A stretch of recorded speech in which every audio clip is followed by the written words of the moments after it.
ജീവിതം നൽകിയതും കൽപ്പിച്ചതും കൽപ്പിച്ചയച്ചതും ജഗദീശൻ ഒരുവൻ മാത്രമാണ്. നമുക്ക് മാതാവായും പിതാവായും ജന്മമെടുക്കുവാനും നമുക്ക് ജന്മം തരുവാനും ആ ഉടമസ്ഥന്റെ ശക്തിയിൽ കൂടി ഉണ്ടായിരിക്കുന്നതായ ആ മഹത്വം ഭാഗ്യത്തിൽ കൂടിയാണ് എല്ലാ മനുഷ്യരെയും കാണാൻ കഴിയുന്നത്. ഉടമസ്ഥന്റെ മഹത്വമാണ് ഈ കാണുന്നതല്ല. അപ്പൊ നമുക്ക് ഏവർക്കും മനുഷ്യന്മങ്ങളിലുള്ള എല്ലാ സർവ്വചരാചരങ്ങൾക്കും നമ്മൾ കാണപ്പെട്ട അപ്പുറത്തൊരു മാതാപിതാക്കന്മാരുണ്ടെന്ന് നമ്മൾ മനസ്സിലാക്കണം. ഈ കാണപ്പെടുന്നതിന് അപ്പുറത്തൊരു മാതാപിതാക്കന്മാർ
അതാണ് ഇന്നും ജഗദീശ്വരൻ ആരാണ്, ഈശ്വരൻ ആരെന്ന് പറഞ്ഞാൽ പൂർണ്ണമായിട്ട് തെളിവായി പറയാൻ ആർക്കും അറിയത്തില്ല. എന്തായാലും കാരണം മറവിൽ നിന്നാണ് ഈ ലോകം സൃഷ്ടിച്ചത്. ആ മറവിൽ നിന്ന് സൃഷ്ടി ഈശ്വര ജ്ഞാനിയാണ്. ആ ജ്ഞാനം കൊണ്ട് മാത്രമാണ് ലോകത്തെ പ്രകാശിപ്പിച്ചത്. അപ്പൊ ജ്ഞാനം പ്രകാശമാണ്. അന്ധകാരമായിരിക്കുന്ന കൂടിൽ നിറഞ്ഞിരുന്ന ലോകത്തെ തൻ്റെ ജ്ഞാനമായിട്ട് പ്രകാശമാക്കി തീർത്ത് അന്ധകാരത്തെ നീക്കി ലോകമാക്കി പ്രകൃതിയാക്കി മാറ്റി.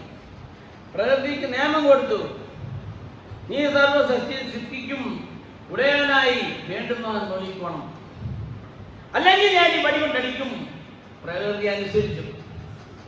ഇന്ന് ഈ മനുഷ്യൻ മാത്രമാണ് അനുസരിക്കാതെ ഭൂമിയിൽ ജീവിക്കുന്നത്.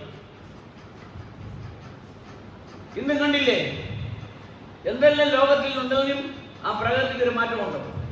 അവൻ ആ ശബ്ദത്തെ ലംഘിച്ചില്ല, അനുസരിച്ചു. അറിയാൻ ഭയന്നു.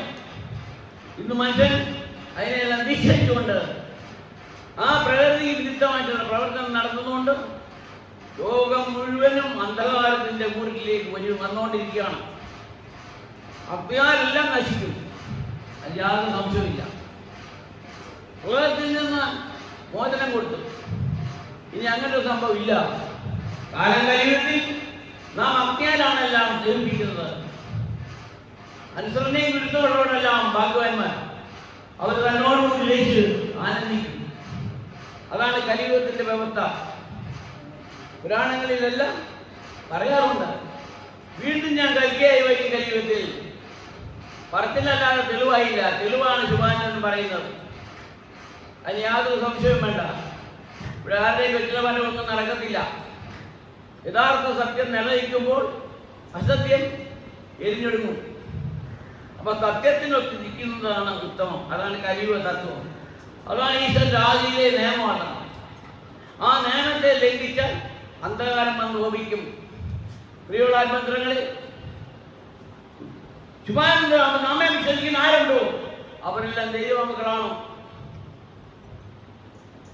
അവർക്ക് ഏത് അന്ധകാരവും അവരിൽ ഒരു അന്ധകാരവും അനുഭവിക്കുന്നില്ല.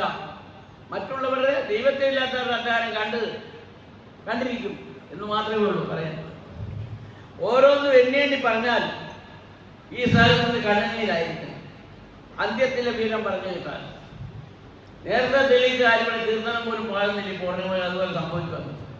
അതാരും മറച്ചു വെച്ചിരുന്നാലും തെളിഞ്ഞു വരുന്ന ഒന്നാണ്. അപ്പൊ സത്യത്തെ മുറുകപ്പെടുത്തി ജീവിക്കുന്നതാണ് ഉത്തമം. ഭൂമിക്കും മണ്ണിനും പെണ്ണിനും അനന്തമായ കാര്യങ്ങൾക്കെല്ലാം പിടിച്ചു പറഞ്ഞ് നടന്നുകൊണ്ട് യാതൊരു പ്രയോജനവും ഈ കലിയുഗത്തിൽ ആർക്കും നേടാനില്ല. അതാണ് തന്നോട് ശബ്ദം. ഈശ്വര ശബ്ദമാണ് പ്രകൃതിയിൽ നിലനിൽക്കുന്നത്. അതിനൊത്താണ് നാം ജീവിക്കേണ്ടത്. അങ്ങനെ ജീവിക്കുന്നവരാണ് ശുഭാന്റെ ആശ്രമക്കാരെല്ലാം. അവിടെയാണ് ദൈവത്തെ നിലനിൽക്കുന്നത്. പരിപാലനം ചെയ്ത് ജീവിച്ചാൽ അന്ധകാരങ്ങളെല്ലാം പാടെ മാറി പരിശുദ്ധരായി തീരുന്ന ഒരു കാലയളവാണ് കലിയുന്നാരും മറന്നു പോകരുത്. അറിവാചാര വിശുദ്ധി ആരാധന ആശ്വാസം ആനന്ദം നാമത്തെ കീർത്തനമാകുന്ന പടിയിലേക്ക് എന്റെ മാനത്തെ അങ്ങോട്ട് ഉറച്ചു നിൽക്കട്ടെ. ഏത് അന്ധകാരത്തെയും തരണം ചെയ്യാൻ പ്രാപ്തനായിരിക്കണം.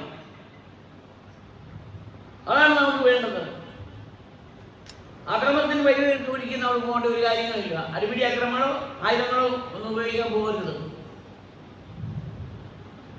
നമ്മെ ആരാ എന്ന് പറഞ്ഞിരുന്നാലും ഞാൻ എൻ്റെ ഗുരുവിലേക്ക് ഈ ശബ്ദം വിട്ടുകൊടുത്തിരിക്കുകയും വിട്ടുകൊടുത്തിരിക്കുന്ന പറയണം. അപ്പം ഗുരു ഉടമസ്ഥനാണ്. മനുഷ്യനെ സംരക്ഷിക്കുന്ന കാലയളവാണ് കലിയുഗം. കലിയുഗത്തിൽ ഉള്ളതായ ആ അവസ്ഥ നമ്മെ ബോധ്യപ്പെടുത്തിയിരിക്കുന്നു. അതിനപ്പുറം മറ്റൊന്നുമില്ല ഈ ലോകത്തിൽ. അതാണ് തൻ്റെ കലിയുഗത്തെ വിസ്താരം. അത് കഴിഞ്ഞാൽ ശക്തി വിഷയം അവിടെ തിരിച്ചിലിടുന്നൊരു കാലമാണ്.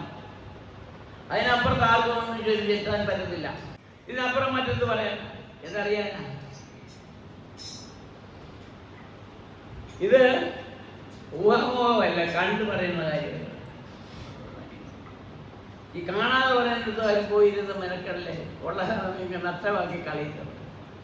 ഈ കണ്ടു പറയുന്ന സ്ഥാനത്ത് പങ്കുക, അതിൽ പങ്കെടുത്താൽ തീർച്ചയായിട്ടും അത് അനുഭവത്തിൽ കലിയുകയും മാറ്റമില്ല. ഇതാണ് പറഞ്ഞ ജീവിതം മനുഷ്യനുള്ളതാണ്. ഇവിടെ പറഞ്ഞപ്പോൾ അതാണ് ഇവിടെ തുടങ്ങിയത്. ജീവിതം മനുഷ്യനുള്ളതാണ്, അത് അറിഞ്ഞിരിക്കണം. എങ്കിലേ ഈ വിധത്തിൽ അവർക്ക് എത്താൻ പറ്റുള്ളൂ. അവിടെ എത്തിക്കഴിയുമ്പം ഈ ലോകം ഒരു ബന്ധവുമില്ല. ഭാര്യയും മക്കളെന്നോ കുഞ്ഞെന്നോ സ്വത്തെന്നോ മുതലെന്നോ ഒന്നുമില്ല. ആ സുഖമായ ആനന്ദം മാത്രം.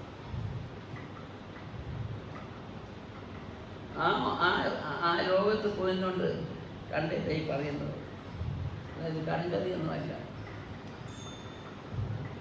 ഇത് ആരും ബോധിപ്പിക്കുന്ന കാര്യം ഉള്ളതായി പറയുന്നത്. ഇല്ലാത്തതൊന്നും താൻ പറയുന്നില്ല, പറയിപ്പിക്കുന്നുമില്ല. അതാണ് എൻ്റെ കാരണം. ഇതെല്ലാം കളഞ്ഞിട്ട് എന്തെല്ലാം അവിടെ പറഞ്ഞ് ഇവിടെ പറഞ്ഞ് ദൂഷിയാക്കി മനസ്സ് സമാധാന സ്വത്തയില്ല മരണം ജീവി അന്ധകാരപ്പെട്ട് ഒന്നും അറിയാതെ പാടായി പോവാണ്. താൻ പറഞ്ഞിരിക്കുന്ന ഒന്നും മാറിയാതെ അടായി ജന്മം നീ അറിയാതെ നിനക്ക് ജന്മം നീ അറിഞ്ഞു പോകേണ്ടവനാണ്. ആ ജന്മത്തെ നീ ഒന്നും അറിയാതെ പോകല്ലേ. നീ ലോകത്തെ വിട്ട് പിടിച്ചും കണ്ടുപിടിച്ചും അതും ഇതുമൊക്കെ പറഞ്ഞ് ഒന്നും അറിയാതെ പാഴായി പോകാനുള്ളതല്ല മനുഷ്യജന്മം. മനുഷ്യജന്മത്തിൻ്റെ ഉൽപ്പത്തിയും വിൽപ്പത്തിയും ഇത് രണ്ടുമുണ്ട്. എന്തിനാ? ഉൽപ്പത്തിയും വിൽപ്പത്തിയും. ആ ലോകവും ഈ ലോകവുമായിട്ടൊരു ബന്ധത്തിലാണ്. അപ്പൊ ഈ ലോക ജീവിതത്തിൽ നിന്ന് ആ ലോകം കണ്ടുപിടുത്തണം. ആ ലോകഖണ്ഡമാണ് സ്വർഗം എന്ന് പറയുന്നത്. സ്വർഗത്തിൽ തർക്കമില്ല, അവിടെ പക്ഷാഭേദമില്ല, ആണെന്നോ പെണ്ണെന്നോ ജാതി മതമൊന്നുമില്ല, ആത്മാവല്ലേ. അവിടെ എൻ്റെ നിന്ന് പറയില്ല. ഈ ലോകത്തിൽ കെട്ടിപ്പിടിച്ചിരിക്കുന്ന സ്വത്തുമാലാക്കും ബന്ധുമിത്രാദികളെ ഭാര്യ മക്കളെ എല്ലാം പോകുന്നത് ഇതൊക്കെ ഓർത്ത് കരയും. എന്തിന്? ദേഹം പിടിയുമ്പോൾ ഉടമസ്ഥ രാജ്യത്ത് ചെല്ലുമ്പോൾ അവിടെ പ്രകാശകലയാണ്. അയ്യോ എന്തൊരു ശോഭയാണ്. പിന്നെ തിരിച്ചൊരു ചിന്തിക്കേണ്ടി വരും, എന്ത് കാര്യമാണ്? രാഗവുമില്ല, വിശപ്പുമില്ല, ഒന്നും സന്തോഷം തന്നെ. അപ്പോഴും കർമ്മശുദ്ധി ഇല്ലാത്തവൻ്റെ ആത്മാവ് പിഴക്കടന്ന് പടയ്ക്കുക. ജീവിച്ച കാലത്തും സുഖമില്ല, ദേഹം വിട്ട് പോകുമ്പോഴും എനിക്ക് സുഖമില്ല, ആത്മാവ് കിടന്ന് തല്ലി ദേഹം ഉള്ള സമയത്ത് ആത്മാവിനെ ഒതുക്കാൻ ഒരു തണലുണ്ടായിരുന്നു. കർമ്മശുദ്ധിയില്ലാതെ ദേഹം വിട്ട് കഴിഞ്ഞാൽ ആത്മാവിന് എന്താ പിന്നെ തണൽ? ഒരു തണലുമില്ല, ഒരു താങ്ങാനും ഒന്നുമില്ല.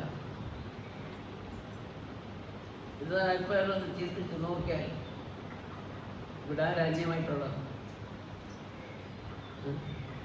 ഇത് കേരളം ഉറക്കം വരുന്നതാണ്, മയക്കം വരുന്ന കാലത്താണ്. ഇതല്ലേ കേൾക്കേണ്ടത്, ഇല്ലയോ? ഓരോ ആത്മസംഘടിക്കാൻ തള്ളിപ്പെടുത്തുക ഭവനെ കാണാൻ എന്തോ വിശേഷമാണ്.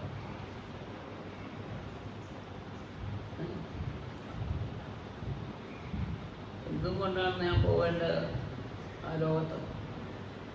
തള്ളിപ്പെടുത്തും ഒന്നും കൊണ്ടാണ് ആണോ? എന്തും കൊണ്ടാണ് നീ തിരിച്ചു പോകേണ്ടത്? കുന്തും തള്ളു വടിപിടിയും കൊണ്ടാണോ പോകേണ്ടത്? അല്ല, സ്വർഗം തനിക്കുള്ളതാണ്. അവർക്കുള്ളതാണ് സ്വർഗം, അവരവർക്കുള്ളതാണ് ഈശ്വരൻ. ഈ രണ്ടും അന്യമല്ല. അപ്പൊ അന്യമെന്ന് ചിന്തിച്ച് പഠിക്കേണ്ട കാര്യമുണ്ടോ?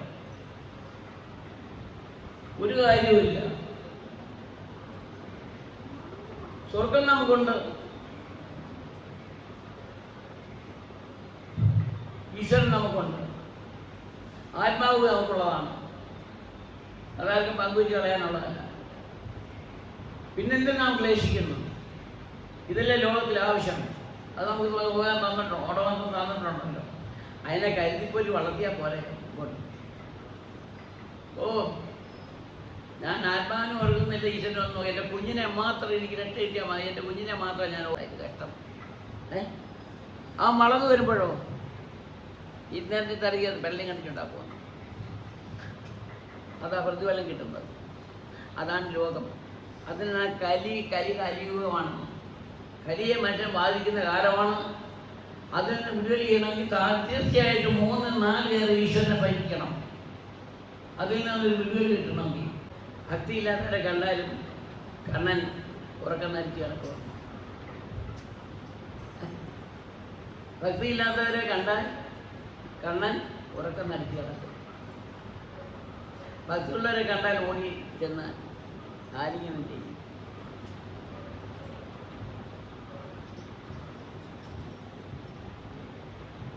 പട്ടിണി കിടക്കുന്നവർക്ക് കാടിവെള്ളത്തിൻ്റെ രുചി അറിയത്തുള്ളൂ. അതുവരെ കാടിവെള്ളം പശുവിനും മൃഗത്തിനും മാത്രമേ വെള്ളത്തുള്ളെന്ന് അറിയായിരിക്കും. പട്ടിണി കിടക്കുന്നവൻ അതൊരു നല്ല സ്വാദമാണല്ലോ. ഷോ, ഈ സത്താഴ് മൊത്തമല്ല കൊണ്ട് വിളയുന്ന മാടി കൊടുക്കുന്നത്. ഇത് മറ്റം കഴിച്ചാൽ മതിയായിരുന്നു, പെസൽ കൊടുത്താൽ മതിയെന്ന് അന്നേരം തോന്നത്തുള്ളൂ. അതുവരെ അത് വിളച്ചതയാണ്. ഇത് പറയുന്ന പോലെ ദൈവം കൂടെ ഉള്ളപ്പം വിളച്ചതയാണ്. ദൈവം മാറി കഴിയുമ്പോഴോ അയ്യോ എന്നിൽ ഏതാണ്ടൊക്കെ മാറി പറന്നു പോയല്ലോ. അതെന്താണ് അന്നേരം ചിന്ത പറഞ്ഞത്. എന്നാൽ ചിന്ത നേരത്തെ തന്നെ ആണെങ്കിലും സന്തോഷം കൊണ്ടാടാൻ വയ്യായിരുന്നു. ഇല്ലയോ? അതിനാ പറയുന്ന പോയ ബുദ്ധി ആനന്ദ ചന്ദ്രത്തിലെത്തില്ല. നമുക്ക് കിട്ടിയ സൗഭാഗ്യം വിട്ടുപിടിച്ച് പോകരുത്. മറ്റാരുടെ പരിഹാസങ്ങളൊഴി നമ്മൾ അതിൽ ബന്ധിച്ച് മനസ്സ് മാറി പോകരുത്. നമുക്ക് കിട്ടേണ്ട സുഖം ഭഗവാൻ അതിന് ഉടമസ്ഥം തന്നിരിക്കുക. ആ സുഖം വിട്ടു കഴിഞ്ഞാൽ മറ്റൊരുത്തിൻ്റെ വാക്ക് കേട്ടാൽ ഈ സുഖം നമുക്ക് കിട്ടുമോ? കിട്ടത്തില്ല. അവൻ്റെ ഇതുണ്ടോ? അതുകൊണ്ട് അപ്പം ഏത് കാര്യം നല്ല കാര്യം തന്നെ ആയിരിക്കണം പറയേണ്ടത്. ഒരുപാട് കിട്ടുന്നവരും പരസ്പരം പറയേണ്ടത് ഗുരുവിൻ്റെ കാര്യത്തെ പറ്റിയായിരിക്കണം. ഒരാഴ്ചത്തെ കീർത്തനം പ്രഭാഷണവും ശ്രദ്ധയിലിരിക്കണം. അത് പരസ്പരം പറയണം. അപ്പോൾ അതിലേക്ക് ഒരു ആകർഷണം ഉണ്ടാവും. ഇതത് അപ്പോഴേ ഇറങ്ങി അങ്ങോട്ട് കയറുന്ന വഴി അതൊക്കെ വിട്ടു.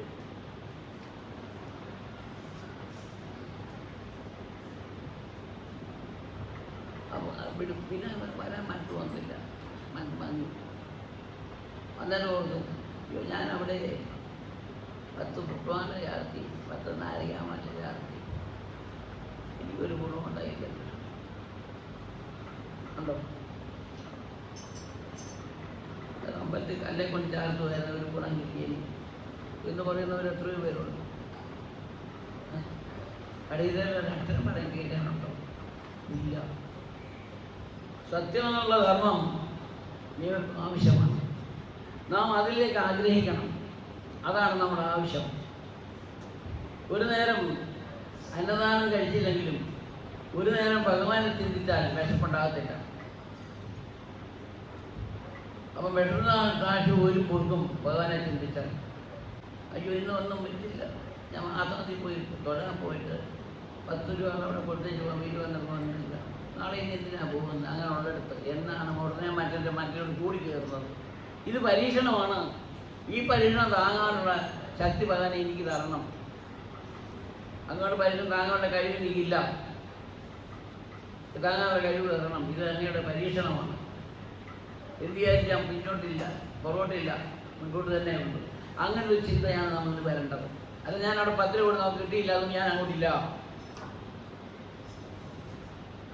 എന്ന് പറയാൻ ഫലം ഉണ്ടാവും. എങ്ങനെ ഫലം ഉണ്ടാകുന്നു? പിന്നെ ഒരു കാര്യം, ഈ മായ മനുഷ്യൻ്റെ ശരീരത്തിൽ പോയിട്ട് ഇതിനകത്ത് കയറിയാൽ ഇരിക്കാൻ തോന്നത്തില്ല. അങ്ങനെയാണ് ഈശ്വര സന്നിധാനത്തിൽ മായ ഇളകുന്നത്. അപ്പോൾ മായ ബന്ധം പഠിക്കുക ഇളകിക്കൊള്ളുന്നത് ഉള്ളിൽ കഴിഞ്ഞാൽ പോകും. ആ മായ ബന്ധം അവർ ഇരുത്തത്തില്ല. അതാണ് ചെയ്തത്. അതിനിവിടെ മന്ത്രവാദം വേണം, സന്ദർഭം വേണം, ഉള്ളി അളക്കുക വേണ്ട.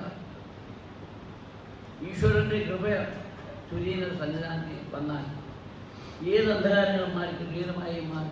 വകയാണേ തമ്പുരാനേ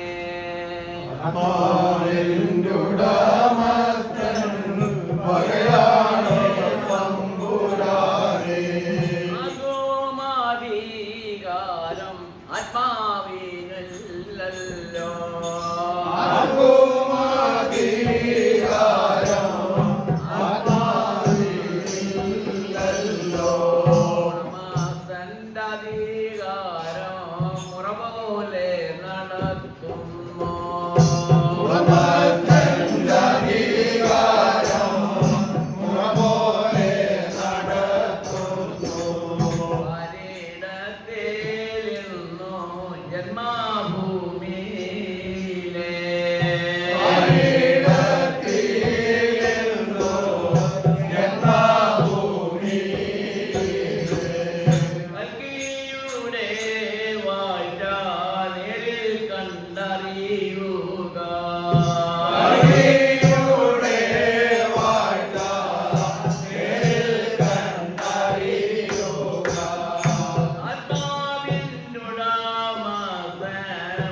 ആരുമില്ലേ നാഥ.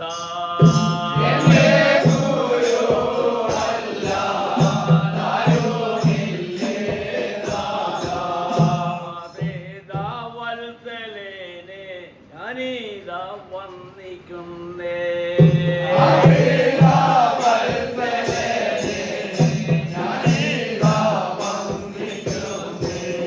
സർവേശ്വരാ എന്റെ പ്രാർത്ഥന കേൾക്കണേ.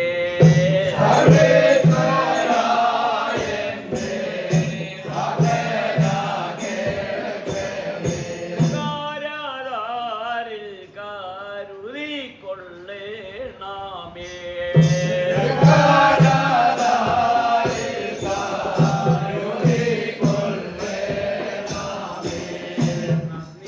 നന്ദിയോടങ്ങേ ഞാൻ പാട്ടി സ്തുതിക്കുന്നേ.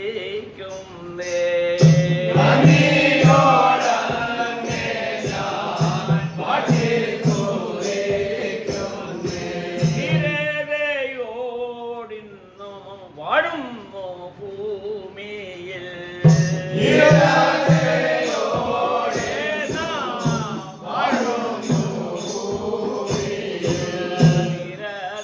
ോട്ടും കുറഞ്ഞിട്ടില്ലേ നാഥ.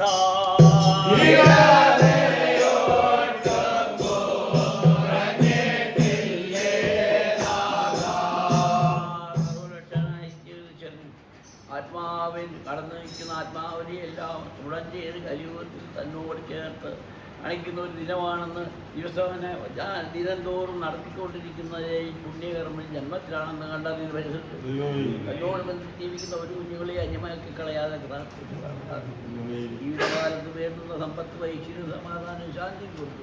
എൻ്റെ സന്താനം നീ കാത്തുപോഷിക്കുമാറാണ് താണെന്ന്